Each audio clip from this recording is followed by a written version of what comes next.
What is something everyone needs but most don't get? You guessed it, nutrition. Alright, maybe you didn't guess that, but we could all probably agree that nutrition is most important as a child. From day one, a child's diet can determine how the rest of his or her life will be. That's how breastfeeding, diseases, and schools can all manage to fall under one category: child nutrition. In 2014, 15 million children in the US did not receive the proper nutrition that they needed. That could range from hunger to the simple fact that they were not being fed correctly.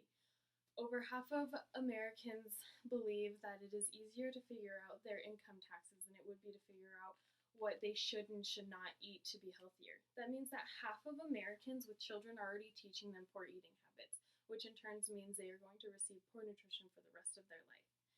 I cannot stress enough how important child nutrition is. Some of you may be wondering why, but what you don't know is that nutrition is directly linked to all aspects of a child's growth and development, especially for newborn babies. Although you can buy formula that will give your baby the best nutrients that it can for him or her to grow and develop, we all know what's best for baby is the mother's milk. Breastfed babies are more likely to have better immune systems and are less likely at risk for getting a disease later on in life. I'd like to take a second to recognize the mothers out there who can't get the hang of it or baby just won't latch. And if that is the case, to know that your baby is still getting all the nutrition that he or she needs to be healthy. We have all heard about breastfeeding in one place or another, but have you heard about how breastfeeding can actually help a child later on in school? If not, let me be the first to tell you that that is in fact true.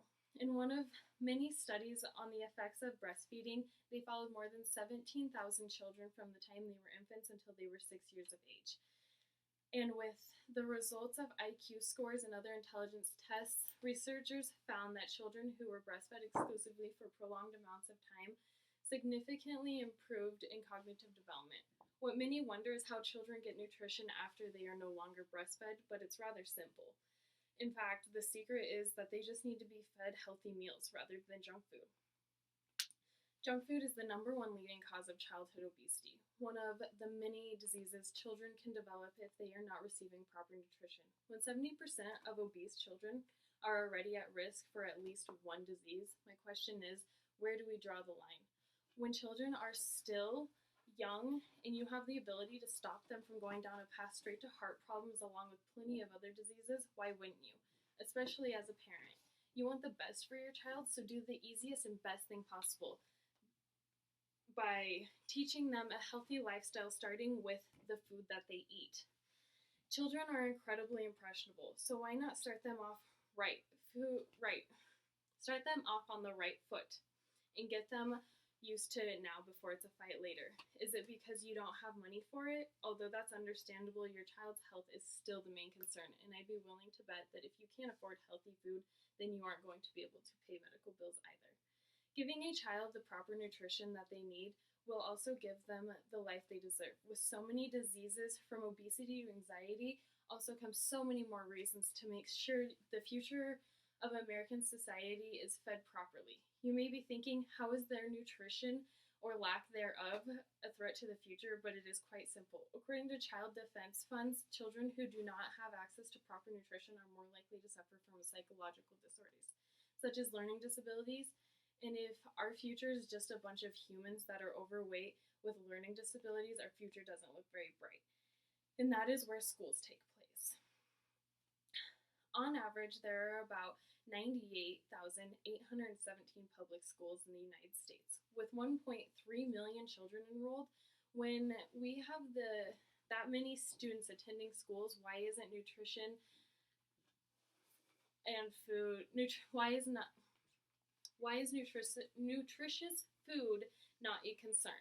Up until 2010, after the Healthy Hungry Free Kids Act was passed, schools were only receiving $2.68 per child's lunch. Even after the bill was passed, they only raised it 6 more cents per child. With that being a school budget for every child, I'm sure you can imagine the lack of nutrition in schools. Breakfasts and lunches.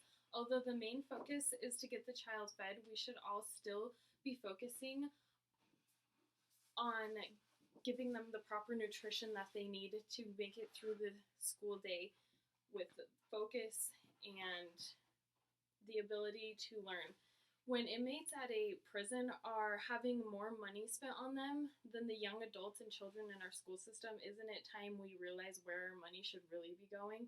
In 2009, a study published in the Journal of the American Diuretic Association found that 94% of schools' lunches failed to meet the U.S. Agriculture Department's standards.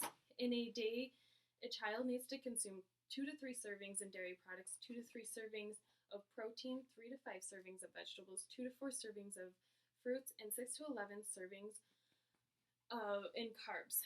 To receive their proper nutrition, when a child needs to take in 1,600 calories a day and only gets 750 of those calories while at school for 8 hours, we can't expect them to not want to snack, but what schools do as a snack option is fill the halls with sugar and sodium-packed vending machines. We can't expect children to stay focused when they're bouncing off the walls or hungry because their snack wasn't nutritious or filling. Where if we were to get nutritious vending machines with healthy options, kids would be able to focus longer and benefit them in the long run with their education and health. If what most of us in life want is to be happy and healthy, why wouldn't we want to help children receive that? The nutrition of a child is crucially important to their development and growth, but also their mood. Children that are lacking proper nutrition in their diet may also suffer from a bad mood. It may sound crazy, but it only makes sense. Like carbs have calming effects because they don't cause large fluctuation in blood sugar, while other foods such as chocolate, bananas, chicken, milk, and leafy greens supply dopamine.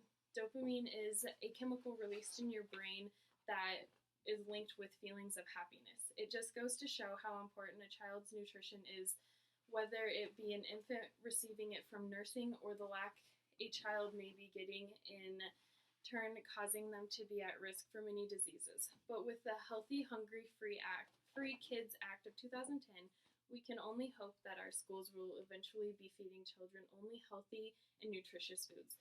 To help put a stop to childhood obesity and many other diseases and health-related issues, giving the children of America the proper life they deserve. Now let's put a stop to child malnutrition.